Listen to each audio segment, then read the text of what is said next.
Hi all, welcome to Blasters Arena. അടുത്ത 20 വർഷത്തേക്ക് ISL നടത്താൻ ഓൾ ഇന്ത്യ ഫുട്ബോൾ ഫെഡറേഷന് ഒരു കൊമേഴ്ഷ്യൽ പാർട്ണറെ ആവശ്യമായി വരികയാണ്. അതിൻ്റെ ബിഡിനുള്ള ഒരുക്കങ്ങൾ അവർ നേരത്തെ ആരംഭിച്ചിരുന്നു. അങ്ങനെ 2 ബിഡുകൾ ഇപ്പോൾ ലഭിച്ചിട്ടുണ്ട്. അതിൻ്റെ വിശദ വിവരങ്ങൾ കേൽനൗ നൽകിയിട്ടുണ്ട്. ഫാൻ കോഡും അതുപോലെ തന്നെ ജീനിയസ് സ്പോർട്സുമാണ് ഇപ്പോൾ ബിഡുകൾ നൽകിയിട്ടുള്ളത്.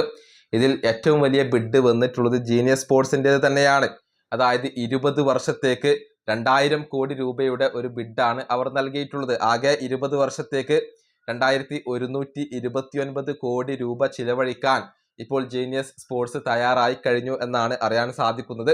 അവരുടെ ബിഡിന്റെ ഡീറ്റെയിൽസ് വിശദമായി കൊണ്ട് നമുക്ക് പരിശോധിക്കാം. ഒരു വർഷത്തേക്ക് 64.39 കോടി രൂപയാണ് അവർ ചിലവഴിക്കുക.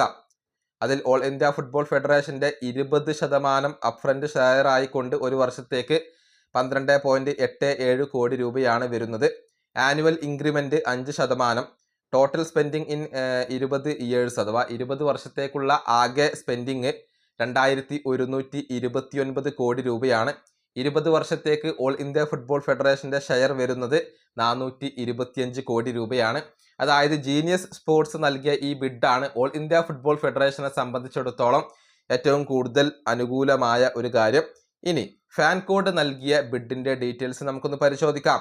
ഒരു വർഷത്തേക്ക് 36 കോടി രൂപയാണ് അവർ ചിലവഴിക്കുക.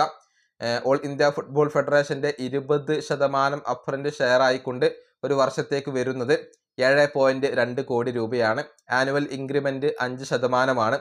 ടോട്ടൽ സ്പെൻഡിങ് ഇൻ 20 ഇയേഴ്സ് അത് 12.87 കോടി രൂപയാണ്. അതുപോലെ തന്നെ 20 വർഷത്തേക്കുള്ള ഓൾ ഇന്ത്യ ഫുട്ബോൾ ഫെഡറേഷന്റെ ഷെയർ വരുന്നത് 238 കോടി രൂപയാണ്. അതായത് ഫാൻ കോഡിനേക്കാൾ മെച്ചപ്പെട്ട ഒരു ബിഡ് തന്നെയാണ് ജീനിയസ് സ്പോർട്സ് നൽകിയിട്ടുള്ളത്. പക്ഷെ കേൽനൗ പറയുന്നത് ഫാൻ കോഡിന്റെ ഒരു ബിഡാണ് ഇപ്പോൾ ക്ലബ്ബുകൾക്ക് വേണ്ടത്. കാരണം ക്ലബ്ബുകൾക്ക് അനുകൂലമാകുന്ന ഒരു ബിഡ് അതാണ് എന്നാണ്. ഏതായാലും ഇതിൽ ഏതിനെയാണ് ഓൾ ഇന്ത്യ ഫുട്ബോൾ ഫെഡറേഷൻ തിരഞ്ഞെടുക്കുക എന്നുള്ളതൊക്കെ കാത്തിരുന്നു കാണേണ്ട കാര്യമാണ്. ഈ വീഡിയോ അവസാനിപ്പിക്കുന്നു. അടുത്തൊരു വീണ്ടും കാണാം.